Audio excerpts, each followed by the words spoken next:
Pardon the interruption, but I'm Mike Wilbon-Tony. Thieves here in Los Angeles tunneled into a jewelry store and made off with merchandise worth $20 million. I'm Tony Kornheiser. Remember now, I get a 20% cut for fronting you those shovels, right? Me.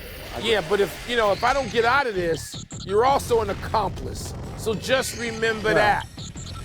I got plausible deniability, as they used to say around town. You got 3,000 shovels. miles away. I got deniability. Welcome to PTI, boys and girls. In today's episode, Kawhi Leonard scores 39. Alex Ovechkin and Connor McDavid show why they're stars, and PK Subban joins us for 5 good minutes. But we begin today with the Knicks losing at home last night to the Detroit Pistons in the Pistons' first playoff win since 2008. After the game, Knicks coach Tom Thibodeau complained about what he called, quote, a huge discrepancy in free throws, unquote. The Knicks took 19, the Pistons took 34. Well, Von Tibbs is your boy. Do you like his case? No, it doesn't even matter because there are too many other bigger things the Knicks are confronting right now, Tony. I thought Detroit was going to win Game 2. They won Game 2. And to me, the thing that stood out is Karl Anthony Towns, who is probably the best offensive center in the game today, certainly when it comes to just shooting the basketball. He took 3 shots in the second half. I think he took 11 for the game. No. Karl Anthony Towns can't be a spectator. He can't just sit around and Jalen Brunson do all the heavy lifting, as great as Jalen Brunson was. That's not who the Knicks are. That's not who the Knicks can be if they expect to win this series against Detroit, which now goes back to Detroit with home court advantage. So no, Tony, that needs to be fixed now. The Knicks have to be a better ensemble than that. Bridges, I know he had a clean look at a game. It's a shot that could have tied the game, didn't make it. They have to be better in the aggregate. So the officiating, fine, but the Knicks have problems they can solve, and they better solve as this thing moves to the Big D. Yeah, so I watched a lot. The Big D? You think Detroit is the Big D? The real D. The real D. The real D. All right, so I watched a lot of this game. They showed a lot of shots of Tom Thibodeau. They were always the same shot. He was standing. Win this series against Detroit, which now goes. Yes, and Tony, we've talked about this every year. What do his starters have when they play 40-plus minutes all the time? They look tired late. And they do need more out of that bench. Not just need, it's mandatory. So they better make an adjustment, or guess what? There's going to be a lot of whining and crying in New York, and it's going to be about more than the officiating. Let's move out here to the West, where the Clippers beat the Nuggets in Denver to even that series at a game each. Kawhi had 39 on 15 of 19 shooting, then said afterward, quote, I'm just happy I'm able to move, close quote. Injuries have forced Kawhi to sit out most of the team's playoff games the last 4 seasons. Tony, how would you describe the game Kawhi Leonard had last night? I would describe it as the exact kind of game the Clippers hoped he would have when they spent all that money on him 6 seasons ago, before he missed 1 million games. Kawhi Leonard, and these numbers are important, he's played 266 games in 6 seasons for the Clippers. That is an average of 44 games a year, 44 out of 82. Now, one of those years he was out the whole year with injury. So that puts the average up to 53 games a year, 53 out of 82. This year, 37 games. Okay? That's all he played. These are Joel Embiid numbers. But this is why he's worth all the money. Because he had 39 points. He shot 15 out of 19. He shot 11 of 12 on 2-point goals. Is that something I could interest you in? Kawhi Leonard is the reason that series is 1-1. But, Mike, these games are few and far between. Tone, good. We know that. Now, I'm going to get back to the business of Kawhi last night and what it means for this series.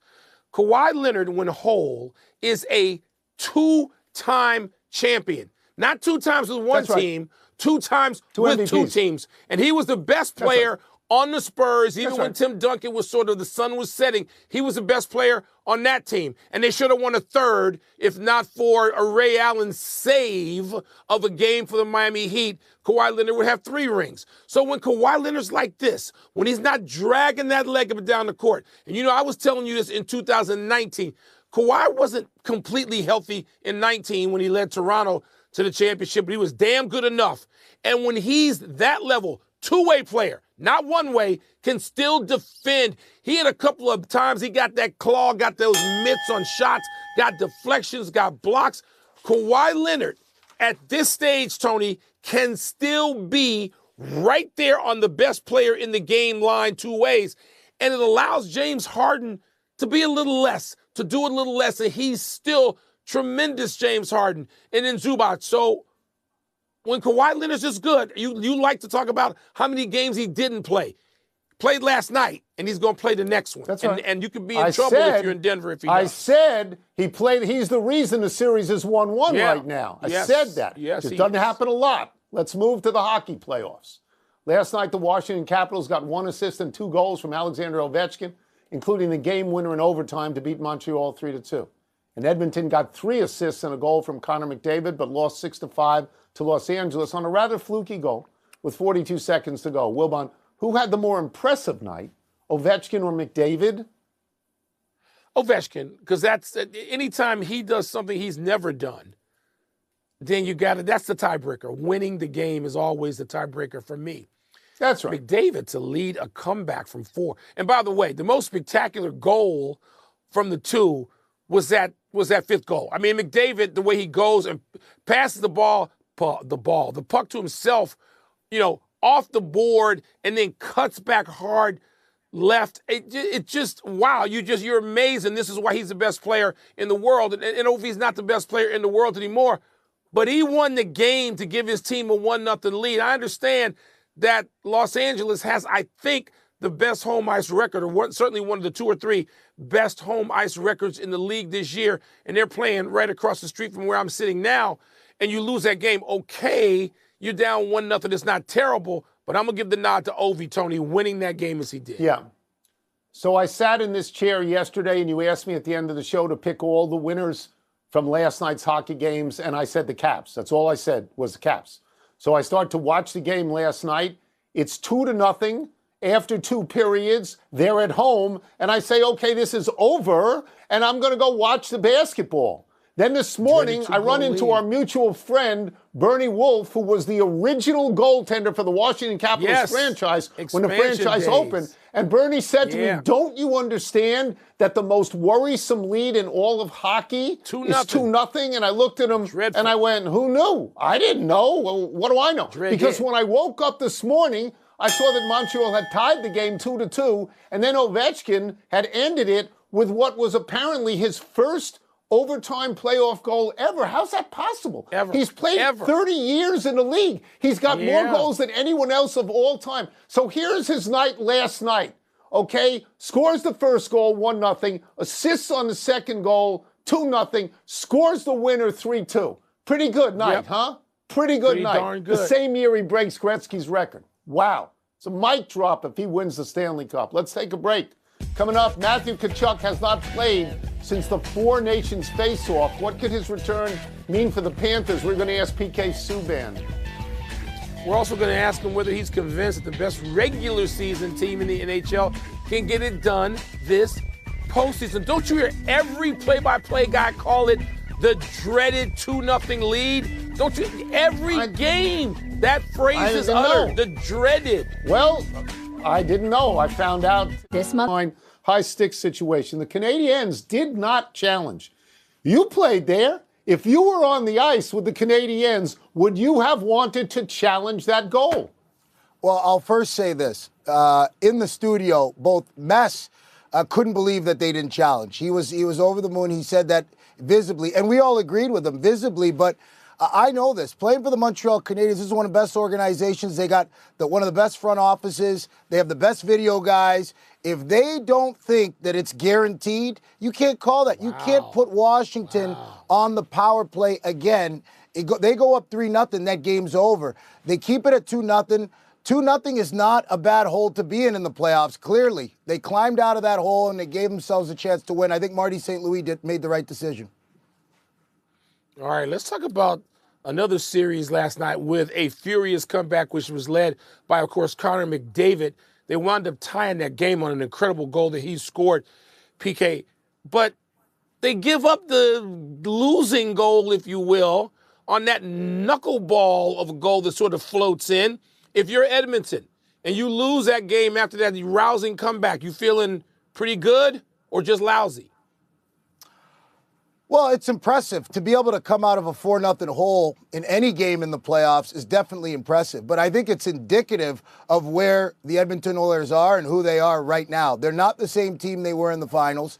That was not an Edmonton Oilers comeback. That was a Connor McDavid comeback. That was a Connor McJesus comeback. That was a Connor McNasty comeback. He was unbelievable, and he proved to the world again why he's so great and why he's the greatest player in the game right now. It was remarkable to watch. I don't know if I've seen an individual performance like that in the playoffs in a long time.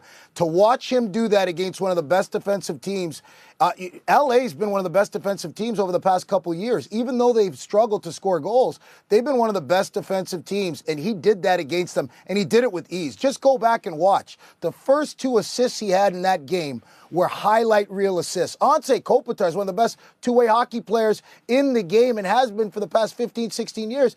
He made him look like a novice player on that, and he's not. That's how great Connor McDavid was, and that's how great he was last night. He was unbelievable. All right, we're going to stay with a team, at least one of them from Canada, and ask you about the Winnipeg Jets, who are now up 2-0 on the Blues. They won the President's Trophy, as you know, but it guarantees nothing. We've seen so many teams that win the trophy, regular season excellence, get bounced out early. But, PK, are you sold on Winnipeg at this point as being at the top of the NHL pyramid as these playoffs begin? I'm probably just as much sold on them as I was, I believe, in 2016, I think it was, or 17, when we won the President's Trophy in Nashville, and they were the second-place team to us. They had a really good team then. I think that this team, to me, this is the best team I've seen since that team, and here's why. They've had great regular seasons. Their problem has never been the regular season. They've always had a good power play over the years. They've been good teams. There's something about this team, though. Up and down their lineup, they got a good mix of young players, and they've drafted well. They brought in good players, but let's be real. They have great goaltending during the regular season. Connor Hellebuyck's probably going to win his 3rd Vezina, but here's my only question about them. I like the way they play. Scott Arniel, great coach, great power play. They're disciplined. They're one of the best 5-on-5 teams in the league. But when it comes to goaltending, Connor Hellebuyck's been great during the regular season. But for me, it's timely saves in the playoffs. He's been great on a great defensive team. But in the playoffs, you can't just rely on good defensive structure in front of you and your angles. Sometimes you got to get in your bag, Tony. Sometimes you got to get in your bag, Wilbon, and you got to make some reactionary saves. You got to make 2nd and 3rd saves. You got to make some impossible saves. And if you're the best goaltender in the league, that's what I would expect from Shesterkin, Bobrovsky, and Vasilevsky. Well, it's no different for him. You've won 3 Vezinas, or you won 2. You're probably winning your 3rd. I got to see that in this playoff run. He's got the team in front of him, but that's my only question mark. Is he going to make the big saves when it matters the most? PK, thank you for saying that. I tell Wilbon all the time, you got to get in your bag, man. You got to get in your bag. We're going to get you out of here. Get you out of here on this. Matthew Tkachuk is a game-time decision for the defending champion Florida Panthers against the Lightning tonight. He's been out a long time. If he does take the ice, what are you going to be looking for? I remember the look on his face like it was yesterday, right after Four Nations when they lost. Our green room was right across the hallway from Team USA's, and Brady Tkachuk had walked by, and I walked out of the room and I saw him. I said hi to Brady, and then here comes Matthew. And, you know, I haven't had too many interactions with Matthew in person. Most of them have been on the ice, and you could imagine how those go. But this was my first, and the first thing he said is, I'm done. I'm done. And, you know, I gave him a hug, and I felt for him because, you know, I knew how much he invested in that tournament in wanting to play, but also knowing where his body is. So I think that the Florida Panthers, their best hockey in the past 3 years has to come now. Because I'm looking at this league, at the East, it's still wide open. They have an opportunity to do it. I think that the Florida Panthers, if they can get back to that Stanley Cup form, we haven't seen it all season, guys. It's been inconsistent. But when you got one of the world's best goaltender in Sergei Bobrovsky, you know he can get it done. They got to get back. But it starts with the physicality. We need to see that rat mentality, that the scrums after the whistle, the physicality, making sure that guys earn every inch. It's a 200-foot game. Guys have to earn every foot to get to the front of the net. And that's Florida Panthers hockey. If we don't see that, they're going to be in trouble in this series, and they might be golfing sooner than they think. This is how tough the East is. Tampa Bay's had a great year. They're looking at Vasilevsky at the other side, who's won multiple cups. He's had a great year this year. So Tampa's operating on all 4 cylinders. Florida's got to come out with their best game. They got to ramp it up right from the start. They can't wait till game 2 or 3 to find their game. They got to do it now. And that's a tough order. They've had a lot of guys in and out of the lineup. He's banged up, so we'll see. But I expect Matthew Tkachuk to start off on the right foot tonight. Get physical, get yourself engaged, get yourself into that Stanley Cup mode. Great pleasure to have you, PK. Thank you so much. PK, thank you, man. Appreciate it. Thanks, guys. And Wilbon, stay in your bag, man. Stay in your bag. Stay in your bag. ESPN hosts a playoff triple header tonight, starting right after this show. Let's take one last break. Still to come, more madness in the college football portal. And what can the Bucks expect from Dame, who plans to return tonight? Tony, you got to tell PK, he probably can't see. I got my bag right here. You know, that's good to know. Xenia, yeah. It's my you know, this is my bag. I tend to right here.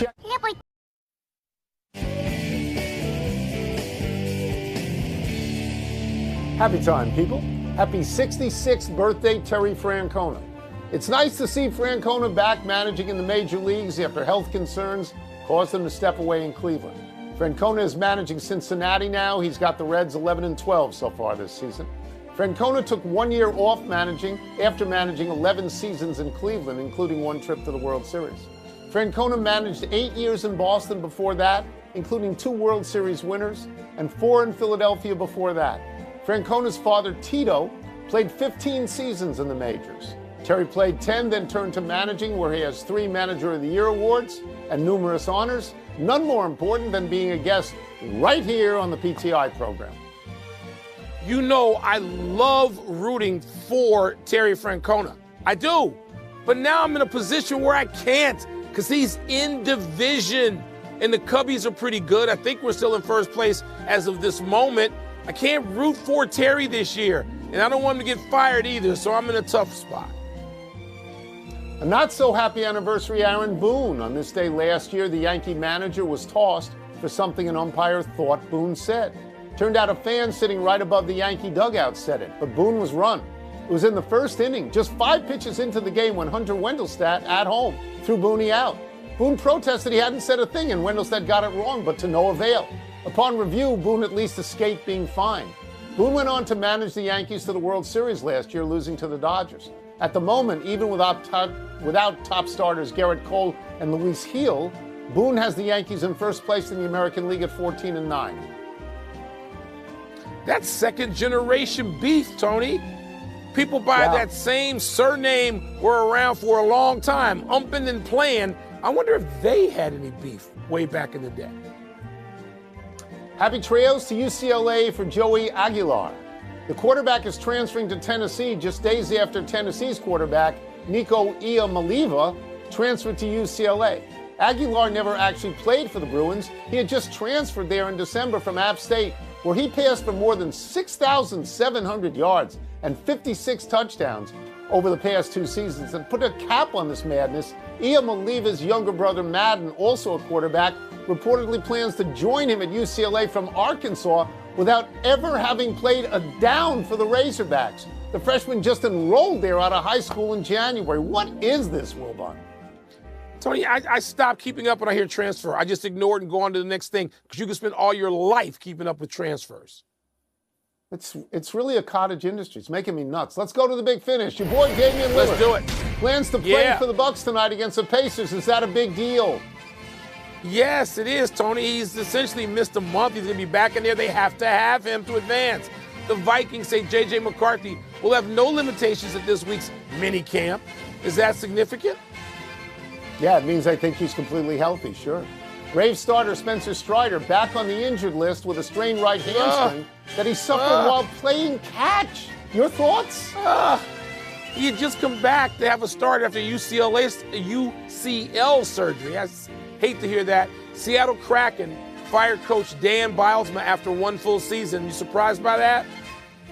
No, hockey coaches get fired all the time, rehired all the time. Last one, Grizzlies, Thunder, Timberwolves, Lakers tonight. Who you got? Thunder by about 25, so half of what the last margin was.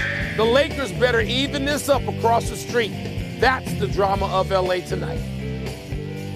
We are out of time. We'll try to do better the next time. I'm Tony Kornheiser. I'm Mike Wilbon. Same time tomorrow, knuckleheads. Welcome back, Dame Lillard. Glad to have you back. And now, Devils, Hurricanes, Game 2. Puck night.